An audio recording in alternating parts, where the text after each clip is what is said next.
adoración constante. Te fuiste, Cata, te fuiste. Cata, le dijo Cata. Sí, yo cariñosamente la llamaba Cata. Ah, pero ya va, yo nunca le oí decirle así. Oh, noche negra.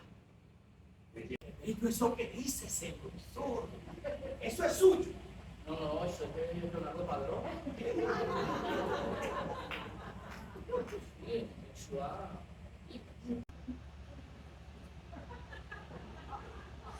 Era la parte izquierda de la piedra infectada. ¿Qué enfermedad tenía Catalina? ¿No sabía qué? Catalina tenía una enfermedad infectocontagiosa que se la fue tragando. Se le fue ramificando. Mira, una cosa extrañísima. Mira, el virus mutante pareció haber sido creado en un laboratorio.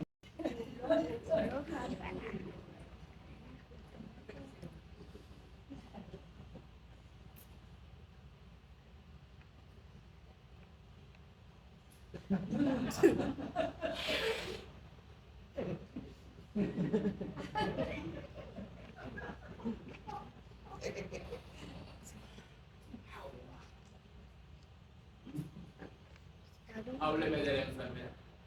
Bueno, mire, aquella cosa extraña. No hay nada más arrogante, violento y desdeñoso con una mujer que un hombre que duda de su propia habilidad y la golpea, estúpido. No debiste hacer eso. Eso es un delito de lesa humanidad. Está bien. Yo acepto mi culpa. Coño, pero no me arrepiento. Y malo de estos pasos. Pero yo le dije, ¿qué pasó? ¿Dónde me pegó? Porque una de las cosas que yo decía era que el realismo socialista debía avanzar hacia la lucha revolucionaria de la clase obrera. Y esa fue mi profunda rechera. Y discúlpeme que se lo diga de este modo, porque más que indignación, una rechera.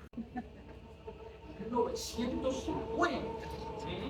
Y eso que Catalina tenía más de 70 años.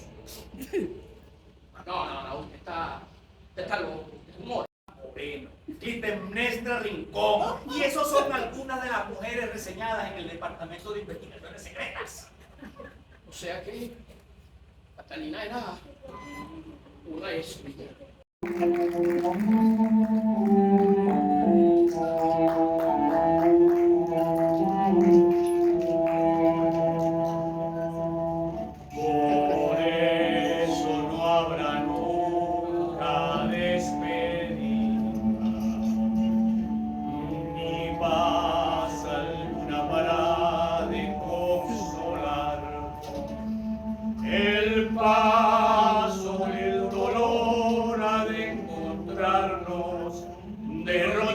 En la vida, frente a frente.